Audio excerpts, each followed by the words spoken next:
नमस्कार है आप सभी को। और आज की क्लास में बच्चों, मैं जो पिछली क्लास में मैंने छोड़ा था हिंदी साहित्य का इतिहास, जो शुक्ल की सीरीज चल रही थी आचार्य रामचंद्र शुक्ल की, उसके आगे का पार्ट लेकर आई हूँ। अभी तक इसकी 3 क्लासेस आ चुकी हैं और मैंने आप सबसे बोला हुआ है, वादा किया है कि मैं ये पूरी पुस्तक को पढ़ाने का प्रयास करूँगी, ईमानदार प्रयास। तो चलिए, मैं अपनी तरफ से पूरा प्रयासरत हूँ और मुझे आप लोग बताइएगा कि आपको ये सीरीज़ कैसी लग रही है, मतलब पुस्तक समझ में आ रही है कि नहीं। ठीक है, तो हम लोग बच्चों इसके प्रकरण 2 पे थे और हमने देख लिया था, अपभ्रंश भाषा के बारे में पढ़ रहे थे और इस पेज तक मैंने आपको बता दिया है। अब इसके आगे का पार्ट क्लास 4th है ये शुक्ल सीरीज जी की, और ये आज की क्लास में मैं इस पूरे प्रकरण को समाप्त करने की कोशिश करूँगी। ठीक है, तो चलिए मैं वीडियो स्टार्ट करती हूँ। देखिए, यहाँ पे बता रहे हैं कि महाराष्ट्र के संत ज्ञानदेव ने जो अलाउद्दीन के समय संवत 1358 में थे, अपने को गोरखनाथ की शिष्य परंपरा में कहा है और उन्होंने ये परंपरा इस क्रम से बताई है। ये बात मैं बता चुकी हूँ, लेकिन अभी यहाँ पे थोड़ा सा रिकॉल कर रही हूँ, पिछला रिकैप, पिछले वीडियो का, फिर मैं आपको आगे का पढ़ाती हूँ। तो याद रखिएगा, नामदेव जी जो महान संत हुए हैं, ज्ञानदेव जी, उन्होंने अपने आप को किसकी परंपरा का बताया? गोरखनाथ जी की। और ये परंपरा इस तरह से उन्होंने यहाँ पे ये सीरीज से बताई है कि सबसे पहले आए आदिनाथ, फिर मत्स्येंद्रनाथ, फिर गोरखनाथ, फिर ज्ञानीनाथ, फिर निवृत्तिनाथ और उसके बाद ज्ञानेश्वर अपने आप को बुलाते थे। ठीक है, और यहाँ पे भी मैंने आपको ये चीज़ें बता दी थी यहाँ तक कि इतिहास से पता लगता है कि महमूद गजनवी के भी कुछ पहले सिंध और मुल्तान में कुछ मुसलमान बस गए थे, जिनमें कुछ सूफी भी थे। महमूद गजनवी से पहले की बात हो रही है कि कुछ सूफी लोग थे जो वहाँ पे बस गए थे, सिंध में और मुल्तान में। तो बहुत से सूफियों ने भारतीय योगियों से प्राणायाम आदि क्रियाएं सीखी और इसका उल्लेख यहाँ पे मिलता भी है। तो अतः गोरखनाथ चाहे विक्रम की 10वीं शताब्दी में हुए हों चाहे 13वीं में, उनका मुसलमानों से परिचित होना अच्छी तरह माना जा सकता है, क्योंकि जैसा कहा जा चुका है कि उन्होंने अपने पंथ का प्रचार पंजाब और राजपुताने की ओर किया। तो ये आपको 2 पॉइंट यहाँ पता चले कि गोरखनाथ जी का जो उनका प्रचार था, इनके पंथ का, नाथ पंथ, ये कहाँ आया बच्चों? भारत के पश्चिमी एरिया में, मतलब पंजाब और राजस्थान की तरफ। और दूसरी बात ये भी आप नोट करिएगा कि गोरखनाथ जो है मुसलमानों से उनका मतलब परिचय माना जा सकता है, क्योंकि इनके माना ये जो महमूद गजनवी जो सिंध, उनके आने से पहले सिंध और मुल्तान जो जगह थी, वहाँ पे कुछ मुसलमान पहले ही बस गए थे जो मूलतः सूफी कहलाते थे, सूफी थे वो लोग। ठीक है, तो आगे अब आज की क्लास यहाँ से शुरू होती है। इतिहास और जनश्रुति से इस बात का पता लगता है कि सूफी फकीरों और पीरों के द्वारा इस्लाम को जनप्रिय बनाने का उद्योग भारत में बहुत दिनों तक चलता रहा। शुक्ल जी मानते हैं, देखिए, ऐसा इतिहास में से और जनश्रुतियों से भी ऐसा पता चलता है कि सूफी फकीर जो थे और जो पीर लोग थे, वो अपने धर्म को, इस्लाम को जनप्रिय बनाने के लिए बहुत प्रयत्नरत थे, भारत में जनप्रिय बनाना चाहते थे। और पृथ्वीराज के पिता के समय में ख्वाजा मोइनुद्दीन के अजमेर आने और अपनी सिद्धि का प्रभाव दिखाने के गीत मुसलमानों में अब तक गाए जाते हैं। चमत्कारों पर विश्वास करने वाली भोली भाली जनता के बीच अपना प्रभाव फैलाने में इन पीरों और फकीरों को सिद्धों और योगियों से मुकाबला करना पड़ा। तो इन पीरों और फकीरों का मुकाबला किससे हुआ बच्चों? सिद्धों से और योगियों से। और जिसका प्रभाव, ये सिद्धों और योगियों का प्रभाव तो पहले से चला आ रहा था, ये बाद में आए भारत में और अपने धर्म को लोकप्रिय बनाने में लग गए। तो इनका मुकाबला हुआ सिद्धों और योगियों से।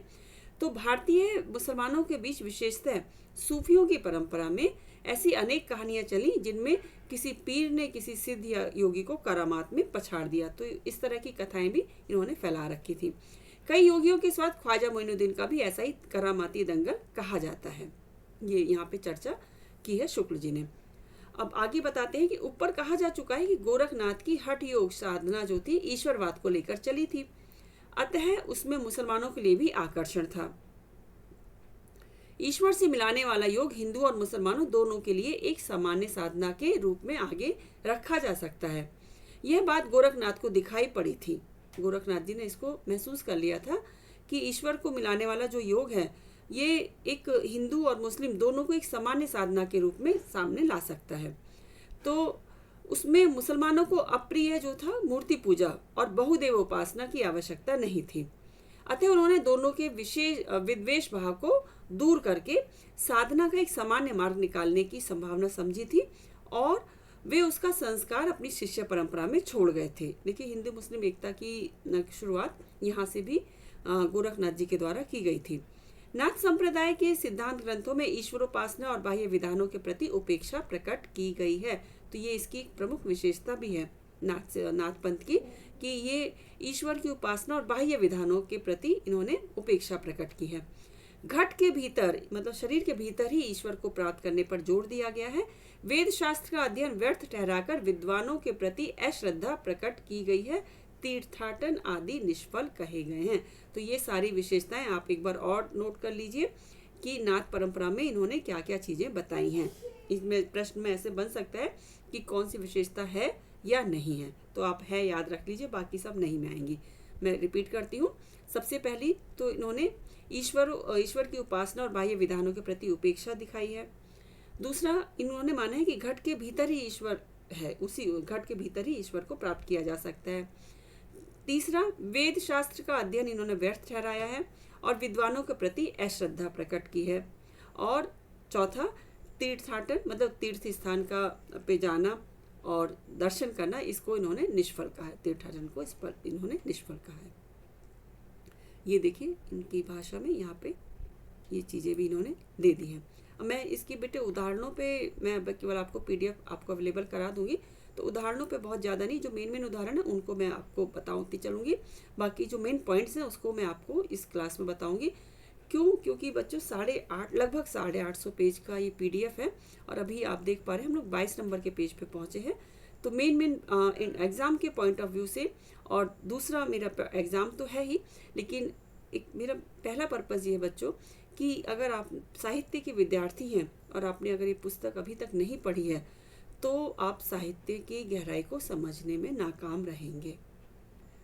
तो सबसे पहला, मेरे पास जितने भी बच्चे हैं मैं सबको इसीलिए यही सबसे पहले सुझाव ये देती हूँ कि आप अगर साहित्य के विद्यार्थी और साहित्य में ही आगे बढ़ना चाहते हैं तो इस पुस्तक को पढ़ना अनिवार्य है, रामचंद्र शुक्ल की हिंदी साहित्य का इतिहास। ठीक है, चलिए बीच बीच में थोड़ा सा आपसे बातें भी हो जाती हैं, ज़रूरी बातें, मैं अनावश्यक बातें यहाँ बिल्कुल नहीं करूँगी। देखिए, इनके पंथ में परमात्मा की अनिर्वचनीयता इस ढंग से बताई गई है। शिवम ने जानमी कथम वदामी, शिवम ने जानमी कथम वदामी। इसके संबंध में सिद्ध लोहिपा भी कह गए हैं, भाव ने होई अभाव ने होई, ऐस संभोहे को पति आई। ये पंक्तियां बहुत इंपॉर्टेंट हैं। अब देखो, नाद और बिंदु संज्ञाएं वज्रयान सिद्धों में बराबर चलती रही थी। गोरख सिद्धांत में उनकी व्याख्या इस प्रकार की गई है। देखिए क्या है, नाथांशो नादो नदांश प्राण है, शकतंशो बिंदु है, विंदो रस है शरीरम। ये इन्होंने व्याख्या की है। मैं आपको हिंदी में बता देती हूँ कि नाद और बिंदु की योग से जगत की उत्पत्ति सिद्ध और हठयोगी दोनों मानते थे, नाद और बिंदु। तीर्थाटन के संबंध में जो भाव सिद्धों का था वही हठयोगियों का भी रहा। चित्त शोधन प्रकरण में व्रज यानी सिद्ध आर्यदेव कर्णिपा का वचन यहाँ पे लिया है उन्होंने। तो जनता के बीच इस प्रकार के प्रभाव क्रमशः ऐसे गीतों के रूप में निर्गुणपंथी संतों के द्वारा आगे भी बराबर फैलते रहे। निर्गुण जो संप्रदाय रहा बच्चों, जो कबीरदास जी का था, वो बहुत कुछ सिद्धों और नाथों से प्रभावित रहा है। तो ये तो पंक्ति आपको पता है कि गंगा के नहाए कहो को नर तरी गे, मछली ने तरी जाको पानी में घर है। बहुत अच्छा व्यंग है इसमें कि कहा जाता है कि गंगा नहाने से इंसान तर जाता है।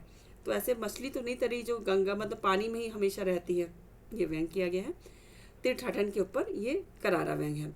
यहाँ पर यह बात ध्यान में रखना आवश्यक है कि 84 सिद्धों में बहुत से मछुए, चमार, धोबी, डोम, कहार, लकड़हारे, दर्जी तथा बहुत से शूद्र कहे जाने वाले लोग थे। अतः जाति पाति के खंडन तो वे आप ही थे। ये पंक्तियां मुझे याद आ रहा है, परीक्षा में ऐसी की ऐसे ही ले ली जाती हैं। शुक्ल जी का कथन है, ये यहाँ पे खुलासा कर रहे हैं कि सिद्धों में ना ज्यादातर जो सिद्ध थे वो छोटी जात से आते थे। ये सारी क्या है, देखो अपने आप में ही जाति पाति के खंडन तो स्वयं ही थे। यहाँ पे कोई ऐसा नहीं था कि बड़ी जाति के लोग ही सिद्ध में बनेंगे, नहीं, हर जाति के लोग इसमें थे, सम्मिलित थे। तो नाथ संप्रदाय भी जब फैला तब उसमें भी जनता की नीची और अशिक्षित श्रेणियों के बहुत से लोग आए जो शास्त्र ज्ञान संपन्न न थे, जिनकी बुद्धि का विकास बहुत सामान्य कोटि का था, पर अपने को रहस्यदर्शी प्रदर्शित करने के लिए शास्त्रज्ञ पंडितों और उनमें भी बहुत अधिक कहना चाहिए कि सॉरी तो अपने को ये जो है शास्त्रज्ञ पंडितों और विद्वानों को फटकारना भी जरूरी समझते थे। किस लिए? कि अपने को रहस्यदर्शी प्रदर्शित करने के लिए। सदगुरु का महात्म्य सिंधों में भी था और उनमें भी बहुत अधिक था। सदगुरु की महिमा सब में बराबर पाई जाती है। नाथ पंथ के जोगी, अब इनकी विशेषताएं समझ लो बच्चों कि नाथ पंथ के जोगी जो थे कान की लौ में बड़े बड़े छेद करके स्फटिक के बहुत भारी भारी कुंडल पहनते थे और इसी से ये कनफटे कहलाते थे। जैसा पहले कहा जा चुका है, इस पंथ का प्रचार राजपूताने तथा पंजाब की ओर ही अधिक रहा। अतः जब मत के प्रचार के लिए इस पंथ में भाषा के भी ग्रंथ लिखे गए तब उधर की ही प्रचलित भाषा का व्यवहार किया गया।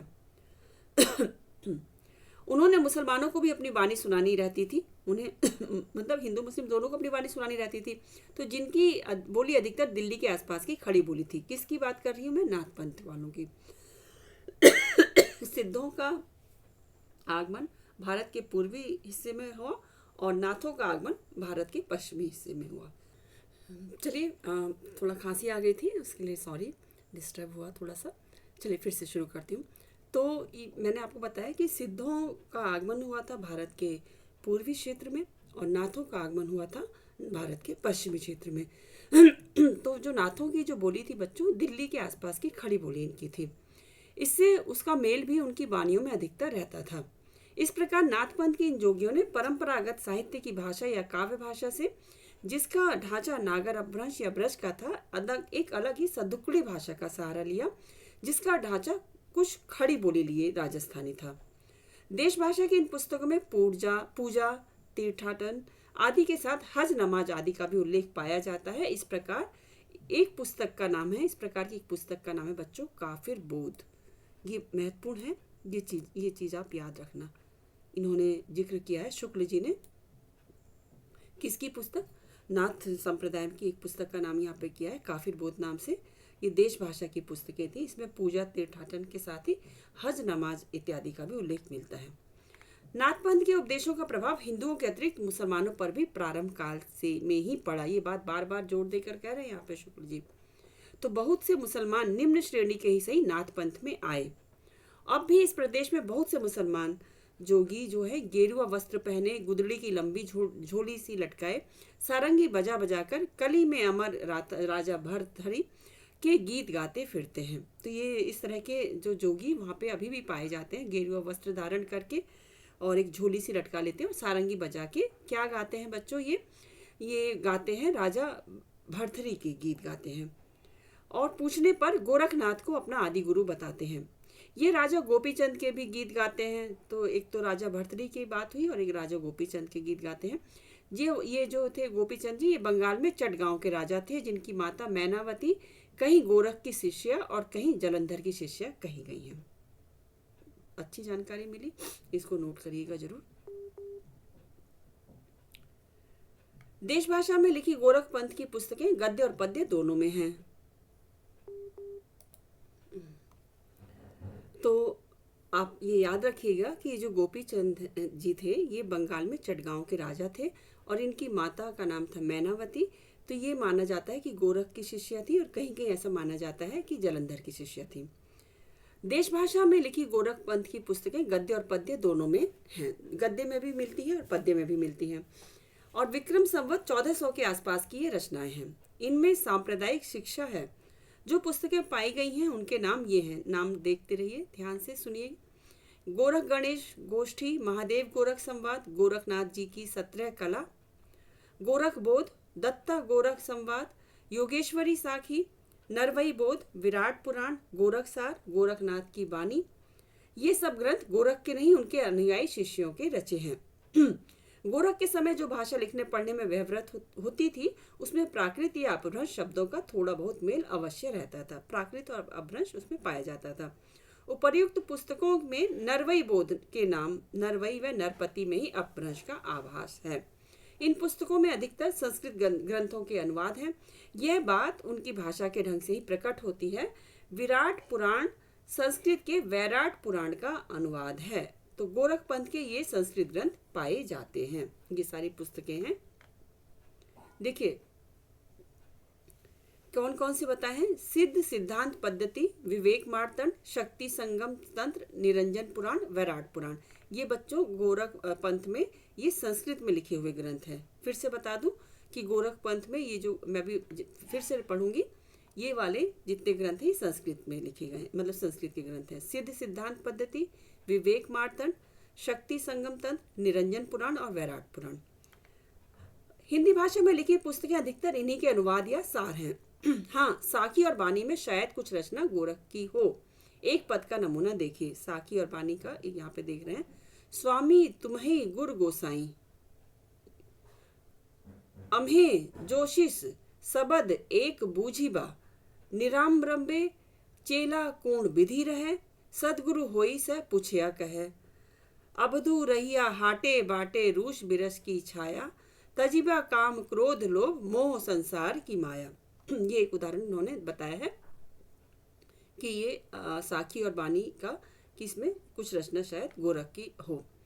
सिद्धों और योगियों का इतना वर्णन करके इस बात की ओर ध्यान दिलाना हम आवश्यक समझते हैं कि उनकी रचनाएं तांत्रिक विधान, योग साधना, आत्मनिग्रह, श्वास निरोधा, भीतरी चक्रों और नाड़ियों की स्थिति, अंतर्मुख साधना के महत्व इत्यादि की सांप्रदायिक शिक्षा मात्र हैं। ये शुक्ल जी का कथन है कि ये जो इन्होंने सिद्धों और योगियों के बारे में जो बातें बताई हैं, इनकी विशेषताएं जो बताई हैं, ये सब इन्होंने कहा है कि ये केवल सांप्रदायिक शिक्षा मात्र हैं।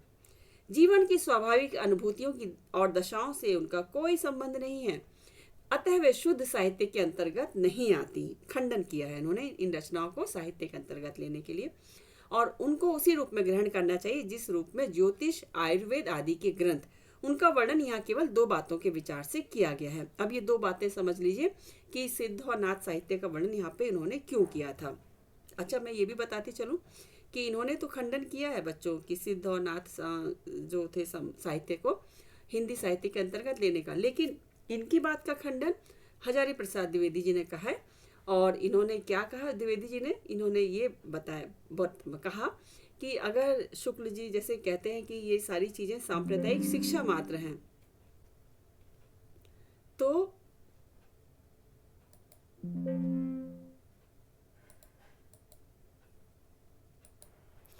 हाँ, तो उन्होंने हजारी प्रसाद जी ने ये कहते हुए इनका खंडन किया शुक्ल जी की बात का कि अगर ये शिक्षा, ये सब जो सिद्ध और नाथ साहित्य जो है केवल सांप्रदायिक शिक्षा मात्र है, तो भक्ति कालीन साहित्य आप किस श्रेणी में रखेंगे? भक्ति काल में भी तो धार्मिक शिक्षा ही दी गई है, एक तरह से देखा जाए तो ना, धर्म का ही तो है वो।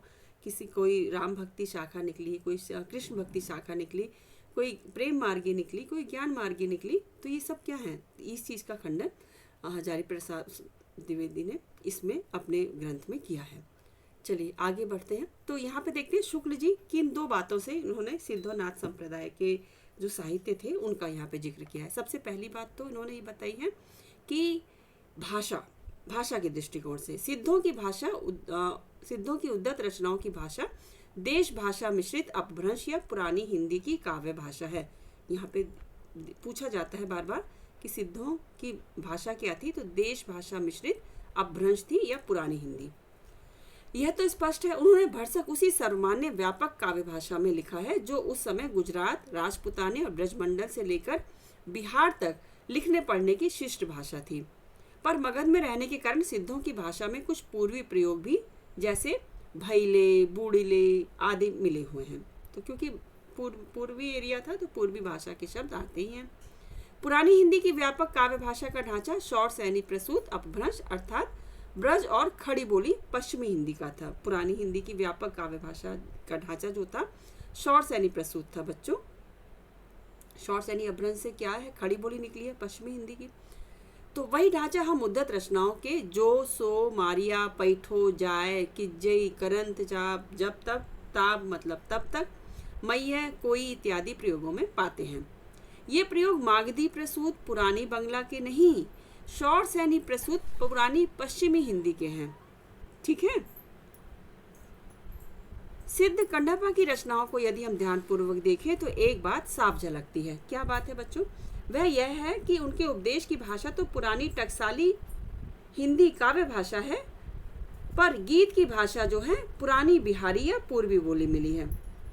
ध्यान से पढ़िए इस चीज को, एक बार और देखिए कि क्या बात बताए हैं इन्होंने। सिद्ध कंडप्पा की रचनाओं की बात की है तो ये बताया है कि उनके उपदेश जो है पुरानी टकसाली हिंदी मतलब काव्य भाषा में है, पर जो गीत लिखे हैं वो पुरानी बिहारी या पूर्वी बोली के हैं, कंडप्पा के। यही भेद हम आगे चलकर कबीर की साखी रमैनी जो है गीत की भाषा में पाते हैं, और साखी की भाषा तो खड़ी बोली राजस्थानी मिश्रित सामान्य सदुक्कड़ी भाषा है जो उन्होंने साखी दोहे लिखे हैं, पर रमैनी के पदों की भाषा में काव्य की ब्रज भाषा और कहीं कहीं पूर्वी बोली भी मिली है। तो याद रखिएगा, कबीर की भाषा जैसे हमने साखी में अलग देखी, रमैनी में अलग देखी है, ऐसा ही पहले इन्होंने कंडप्पा की भाषा में पाया था। सिद्ध जो थे कंडप्पा। सिद्धों में सरह सबसे पुराने अर्थात विक्रम संवत 690 के हैं। सबसे पुराने जो कहे जाते हैं सिद्ध, ये सरह पर माने जाते हैं। अतः हिंदी काव्य भाषा के पुराने रूप का पता हमें विक्रम की 7वीं शताब्दी के अंतिम चरण में लगता है। तो हिंदी काव्य भाषा का पुराना रूप हम कब पाते हैं? विक्रम की 7वीं शताब्दी के अंतिम चरण में, क्योंकि सरहपा का समय ही यही है 690 विक्रम संवत। अब पहले तो भाषा की बात की, अब दूसरी बात है सांप्रदायिक प्रवृत्ति और उसके संस्कार की परंपरा, जो उन्होंने सिद्धोनाथ साहित्य को यहाँ रखा। वज्रयानी सिद्धों ने निम्न श्रेणी की प्राय अशिक्षित जनता के बीच किस प्रकार के भावों के लिए जगह निकाली, यह दिखाया जा चुका है। उन्होंने बाह्य पूजन, जाति पाति, तीर्थाटन इत्यादि के प्रति उपेक्षा बुद्धि का प्रचार किया। रहस्यदर्शी बनकर शास्त्रज्ञ विद्वानों का तिरस्कार करने और मनमाने रूपों के द्वारा अटपटी बानी में पहेलियां बुझाने का रास्ता दिखाया। घट के भीतर चक्र, नाड़ियां, शून्य, देश आदि मानकर साधना करने की बात फैलाई गई और नाद, बिंदु, सुरती, निरति ऐसे शब्दों की उद्धरणी करना सिखाया। और यही परंपरा अपने ढंग पर नाथपंथियों ने भी जारी रखी। जो सिद्धों ने किया वो परंपरा नाथपंथियों ने भी जारी रखी। आगे चलकर भक्ति काल में निर्गुण संत संप्रदाय किस प्रकार वेदांत के ज्ञानवाद, सूफियों के प्रेमवाद तथा वैष्णवों के अहिंसावाद और प्रपत्तिवाद को मिलाकर सिद्धों और योगियों द्वारा बनाए हुए इस रास्ते पर चल पड़ा, यह आगे दिखाया जाएगा। आगे ये बताएंगे कि भक्ति काल में जो निर्गुण संत संप्रदाय था उन्होंने इनसे ये चीजें जो ली और इसको लेकर अपना सिद्धांत बनाया। कबीर आदि संतों को नाथपंथियों ने से जिस प्रकार साखी और बानी मिले, उसी प्रकार साखी और बानी के लिए बहुत कुछ सामग्री और सदुक्कड़ी भाषा भी उनको यहाँ से मिली। अब ये दो ही बातें दिखाने के लिए इस साहित्य में सिद्धों और योगियों का विवरण दिया गया है। इन्होंने इस अपने साहित्य में, अपनी पुस्तक में सिद्धों और योगियों का जो विवरण दिया है वो केवल यही दोनों बातें दर्शाने के लिए था, दिखाने के लिए था। एक तो बता दें भाषा, पहली बात है उनकी भाषा को लेकर, और दूसरा बात है इनकी जो है सांप्रदायिक प्रवृत्ति और उसके संस्कार की परंपरा, जो आगे हम भक्ति काल में निर्गुण संप्रदाय में पाते हैं। आगे कहते हैं कि उनकी रचनाओं का जीवन की स्वाभाविक सरणियों, अनुभूतियों और दशाओं से कोई संबंध नहीं, वे सांप्रदायिक शिक्षा मात्र हैं। दोबारा अपनी बात बता रहे हैं कि ये सांप्रदायिक शिक्षा मात्र हैं, अतः शुद्ध साहित्य की कोटि में नहीं आ सकती। उन रचनाओं की परंपरा को हम काव्य या साहित्य की कोई धारा नहीं कह सकते। अतः धर्म संबंधी रचनाओं की चर्चा छोड़ अब हम सामान्य साहित्य की जो कुछ सामग्री मिलती है उसका उल्लेख उनके संग्रहकर्ताओं और रचयिताओं के क्रम से करते हैं। अब देखते हैं इन्होंने किन पुस्तकों के आधार पर इसका नाम वीरगाथा काल रखा है। चलिए ये भी नोट करिएगा। हेमचंद्र गुजरात के सोलंकी राजा सिद्ध राज जय सिंह संवत 1150 से 1199 और उनके भतीजे कुमारपाल, इनका संवत है 1199 से 1230 के यहाँ इनका बड़ा मान था। ये अपने समय के सबसे प्रसिद्ध जैन आचार्य थे। हेमचंद की बात हो रही है। इन्होंने एक बड़ा भारी व्याकरण ग्रंथ सिद्ध हेमचंद्र शब्दानुशासन सिद्ध राज के समय में बनाया, जिसमें संस्कृत, प्राकृत और अपभ्रंश तीनों का समावेश किया। अपभ्रंश के उदाहरणों में इन्होंने पूरे दोहे या पद्य उद्धृत किए हैं, जिनमें से अधिकांश इनके समय से पहले के हैं। कुछ दोहे यहाँ पे देखिए, ये हेमचंद जी के उससे लिया गया है, हेमचंद जी के शब्दानुशासन यहाँ पे बता रहे हैं। ये बहुत प्रसिद्ध दोहा है बच्चों। भल्ला हुआ जो मारिया बहणी मारा कंतु, लज्जिंजय तू वैसी हूँ, जय भग्गा घरु एंतु। अब ये क्या कह रही है देखिए, यहाँ ये भाषा के प्रयोग के लिए यहाँ पे लिया है, भाषा का उदाहरण दिखा रहे हैं। इसका अर्थ है, भला हुआ जो मारा गया है बहन हमारा कंत, अर्थात पति की बात हो रही है। यदि वह भागा हुआ घर आता तो मैं अपनी स्वयं वयस्काओं से लज्जित होती। अगर वहाँ से युद्ध से भाग के आ जाता तो उसको लज्जा झेलनी पड़ती। अच्छा हुआ कि वहाँ पे उसकी मृत्यु हो गई। ये भाषा का उदाहरण यहाँ पे दे रहे हैं। ये बहुत सारे उदाहरण हैं, मेन तो यही था बच्चों, भला हुआ जो मारिया। चलिए ये भी एक बता देती हूँ। देखिए भाषा को देखिए, जय सो ने आवई दुई घरु काई अहो महु तुज्जु वयुणु जय खंडई तऊ सही ए सो पियु होई ने मुज्जु। अर्थात हे दूती, यदि वह घर नहीं आता तो तेरा क्यों अधोमुख है। हे सखी, जो तेरा वचन खंडित करता है, श्लेष या श्लेष अलंकार है इसमें। और दूसरा अर्थ है, जो तेरे मुख पर चुंबन द्वारा छत करता है वह मेरा प्रिय नहीं है। ये भाषा के उदाहरण है बच्चों। चलिए मैं आगे मेनूस पे आती हूँ। अपने व्याकरण के उदाहरण के लिए हेमचंद ने भट्टी के समान एक द्वाश्रय काव्य की भी रचना की है, जिसके अंतर्गत कुमार पाल चरित नामक एक प्राकृत काव्य भी है। इस काव्य में भी अपभ्रंश के पद्य रखे गए हैं। कुमार पाल चरित में भी अपभ्रंश के पद हैं और शब्दानुशासन। सोमप्रभ सूरी ने से ये भी एक जैन पंडित है। ये तो अभी हेमचंद का उदाहरण दिया था, अब एक दूसरे जैन कवि हैं सोमचंद्र सूरी, इनका भी उदाहरण देते हैं। इन्होंने संवत 1241 में कुमार पाल प्रतिबोध नामक एक गद्य पद्य में संस्कृत प्राकृत काव्य लिखा, जिसमें समय समय पर हेमचंद द्वारा कुमार पाल को अनेक प्रकार के उपदेश दिए जाने की कथाएं लिखी हैं। यह ग्रंथ जो है अधिकांश प्राकृत में ही है, पर बीच बीच में संस्कृत श्लोक और अपभ्रंश के दोहे आए हैं। किसकी बात कर रही हूँ बच्चों? कुमार पाल प्रतिबोध। किसका है? सोमप्रभ सूरी का। और इसमें देखो यहाँ पे इन्होंने बताया गद्य पद्य दोनों हैं, इसमें गद्य पद्य मिश्रित है और संस्कृत प्राकृत काव्य कहा जाता है। अपभ्रंश के पद्यों में कुछ तो प्राचीन है और कुछ सोमप्रभ और सिद्धिपाल कवि के बनाए हैं। प्राचीन में से फिर से कुछ दोहे यहाँ पे इन्होंने उदाहरण स्वरूप लिए हैं। रावण जायव जही दीही दह मुँह एक शरीरु चिंता विये तही जर्णी कवणु पियावों खीरू। ये अपभ्रंश के प्राकृत के उदाहरण देख लीजिए। अच्छा, अब हम लोग जो अब हिंदी पढ़ते हैं वो हमें बहुत अच्छी आसान लगती है, परिनिष्ठित कह सकते हैं, मानक कह सकते हैं। और देखिए उस समय की हिंदी अब आपको देख के ही टेंशन हो जा रहा होगा कि जिस दिन 10 मुँह एक शरीर वाला रावण उत्पन्न हुआ तभी माता चिंतित हुई कि किसमें दूध पिलाऊं, 10 मुँह है तो किसमें पिलाऊं। ये इन्होंने यहाँ का उदाहरण लिया है कुमारपाल प्रतिबोध का। चलिए आगे देखते हैं। अगले जैन आचार्य की बात कर रहे हैं, जैनाचार्य मेरुतंग। इन्होंने संवत 1361 में प्रबंध चिंतामणि नामक एक संस्कृत ग्रंथ भोज प्रबंध के ढंग का बनाया, जिसमें बहुत से पुराने राजाओं के आख्यान संग्रहित किए। इन्हीं आख्यानों के अंतर्गत बीच बीच में अपभ्रंश के पद्य भी उद्धृत हैं, जो बहुत पहले से चले आते थे। कुछ दोहे तो राजा भोज के चाचा मुंज के कहे हुए, राजा भोज के चाचा थे मुंज, उनके द्वारा कहे गए दोहे भी इन्होंने बताए हैं। मुंज के दोहे अपभ्रंश या पुरानी हिंदी के बहुत ही पुराने नमूने कहे जा सकते हैं। मुंज ने जब तैलंग देश पर चढ़ाई की थी तब वहां के राजा तैलप ने उसे बंदी बना लिया था और रस्सियों से बांधकर अपने यहाँ ले गया था। वहां उसके साथ तैलप की बहन मृणालवती से प्रेम हो गया। इस प्रसंग के दोहे यहाँ पे इन्होंने उदाहरण में लिए हैं। झाली तुट्टी कीने मुंह कीने हुए छरपुंज हिंदई दोरी बंधियऊ जिमी मंकड़ तिम मुंज। मतलब टूट पड़ी हुई आग से क्यों ने मरा, छारपुंज क्यों ने हो गया, जैसे डोरी में बंधा बंदर वैसा घूमता है मुंज। मुंज को यहाँ पे बंदी बना लिया गया था तेलंग देश में। अब आगे चढ़ते हैं, उदाहरणों से अलग मैं आपको मेन पॉइंट्स पे ले आती हूँ।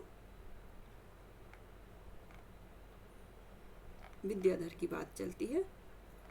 चलिए यहाँ पे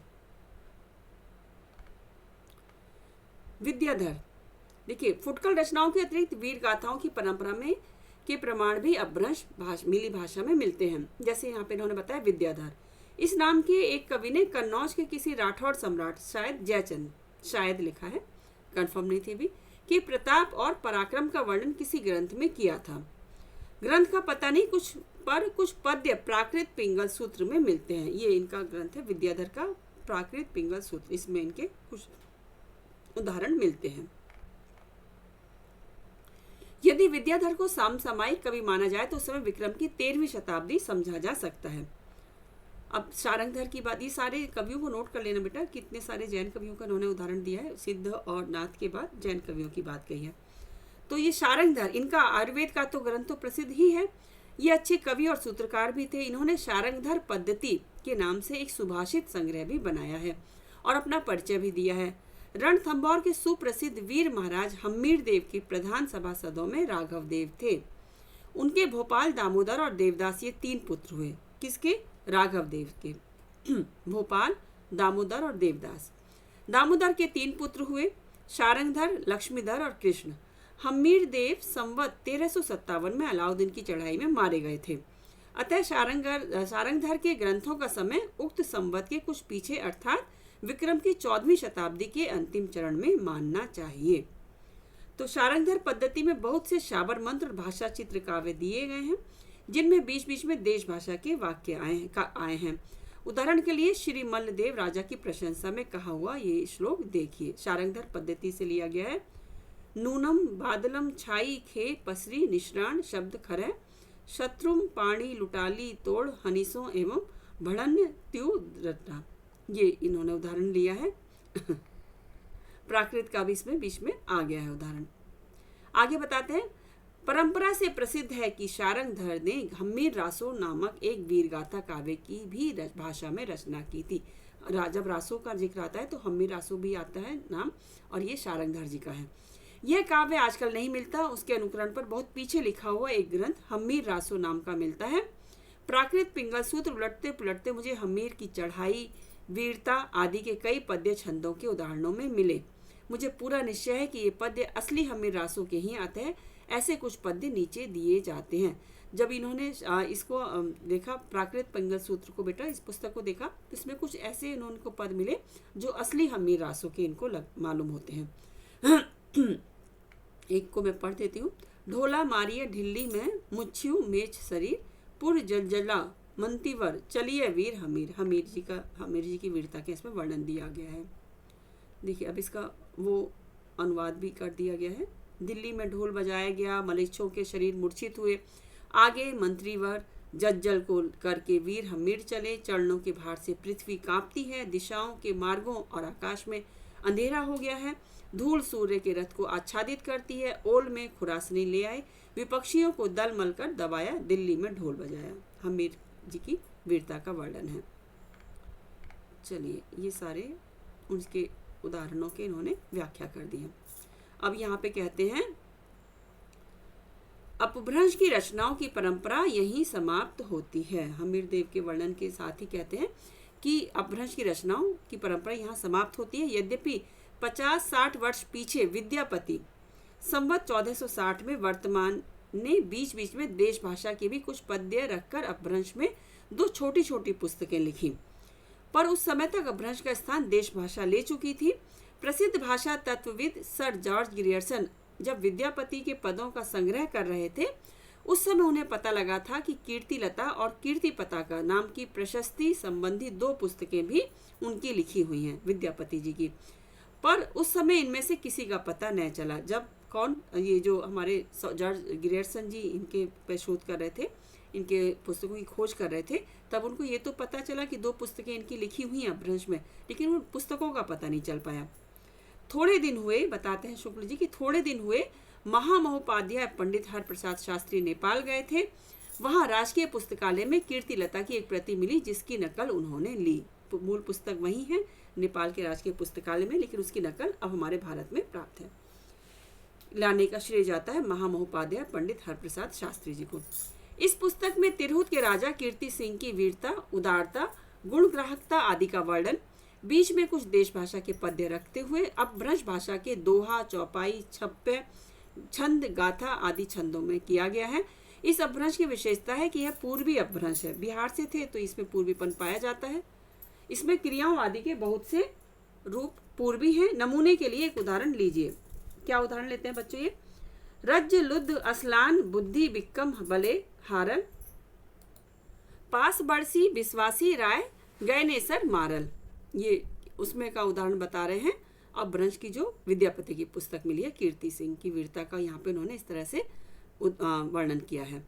तो दूसरी विशेषता विद्यापति के अपभ्रंश की यह है कि प्राय देश भाषा कुछ अधिक लिए हुए है और उसमें तत्सम संस्कृत शब्दों का वैसा बहिष्कार नहीं है। तात्पर्य यह है कि वह प्राकृत की रूढ़ियों से उतनी अधिक बंधी नहीं है, उसमें जैसे इस प्रकार का टकसाली अपभ्रंश है। ये देखिए फिर से उदाहरण दिया है अपभ्रंश के लिए, इन्होंने ये सारे उदाहरण यहाँ रखे हैं। चलिए अब मैं पॉइंट पे आती हूँ। अपभ्रंश की कविताओं के जो नए पुराने नमूने अब तक दिए जा चुके हैं, उनसे इस बात का ठीक अनुमान हो सकता है कि काव्य भाषा प्राकृत की रूढ़ियों से कितनी बंधी हुई चलती रही। बोलचाल तक के तत्सम शब्द संस्कृत शब्दों का पूरा बहिष्कार उसमें पाया जाता है। उपकार, नगर, विद्या, वचन ऐसे प्रचलित शब्द भी आर, नार, बिज्जा, वर्ण आदि करके ही लिखे जाते थे। जासू, तासू ऐसे रूप बोलचाल से उठ जाने पर भी पोथियों में बराबर चलते रहे। विशेषण विशेष्य के बीच विभक्तियों का समानाधिकरण अपभ्रंश काल में कृदंत विशेषणों से बहुत कुछ उठ चुका था, पर प्राकृत की परंपरा के अनुसार अपभ्रंश की कविताओं में कृदंत विशेषणों में मिलता है। जैसे जुब्बन गयूं न झूरी, गए को यौवन को न झूर गए, यौवन को न पछता। जब ऐसे उदाहरणों के साथ हम ऐसे उदाहरण भी पाते हैं जिनमें विभक्तियों का ऐसा समानाधिकरण नहीं है, तब यह निश्चय हो जाता है कि उसका सन्निवेश पुरानी परंपरा का पालन मात्र है। इस परंपरा पालन का निश्चय शब्दों की परीक्षा से अच्छी तरह हो जाता है। जब हम अपभ्रंश के शब्दों में मिठ और मीठी दोनों का रूप प्रयोग पाते हैं, तब उस काल में मीठी शब्द के प्रचलित होने में क्या संदेह हो सकता है। ये अपना यहाँ पे तथ्य इसके साथ रख रहे हैं उदाहरण के साथ। तो ध्यान देने पर यह बात भी लक्षित होगी कि ज्यों ज्यों काव्य भाषा देश भाषा की ओर अधिक प्रवृत्त होती गई, त्यों त्यों तत्सम संस्कृत शब्द रखने में संकोच भी घटता गया। शारंगधर के पद्यों और कीर्तिलता में इसका प्रमाण मिलता है। संस्कृत शब्दों का प्रमाण हमें शारंगधर के पद्यों में और कीर्तिलता में मिलता है। तो अब ये बच्चों, ये संदर्भ ग्रंथ यहाँ से कहाँ से इन्होंने ये चीज़ें यहाँ पे अपने पुस्तक में ली हैं, ये इन्होंने यहाँ पे संदर्भ यहाँ पे लिख दिया है। Buddhist esoterism doctor Vinaytosh Bhattacharya की, और the system of mystic culture introduced by Gorakhnath does not seem to have widely through the educated classes. ये गोपीनाथ कविराज एंड झा की सरस्वती भवन स्टडीज की थी। यह तथा इसी प्रकार की कुछ और पुस्तकें मेरे प्रिय शिष्य डॉक्टर पीताम्बर दत्त बर्थवाल के पास हैं।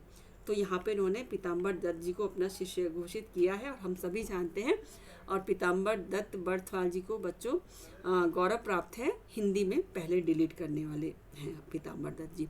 तो चलिए आज की क्लास इतनी सारी चीज़ों को लेकर समाप्त होती है। अब हम अगली क्लास में बच्चों ये पढ़ेंगे, वीर गाथा काल की ओर चलेंगे। अपभ्रंश यहाँ पे समाप्त होता है। प्रकरण 3 वीर गाथा काल अगली क्लास में मैं लेकर आऊँगी। तब तक आप सुनते रहिए, देखते रहिए, और मुझे अपने मैसेज से अवगत कराते रहिए कि आपको इस क्लास से थोड़ा भी अगर फ़ायदा हो रहा है तो मैं इसको कंटिन्यू करूँगी ही करूँगी। चलिए मिलते हैं अगली क्लास में, तब तक के लिए बाय बाय।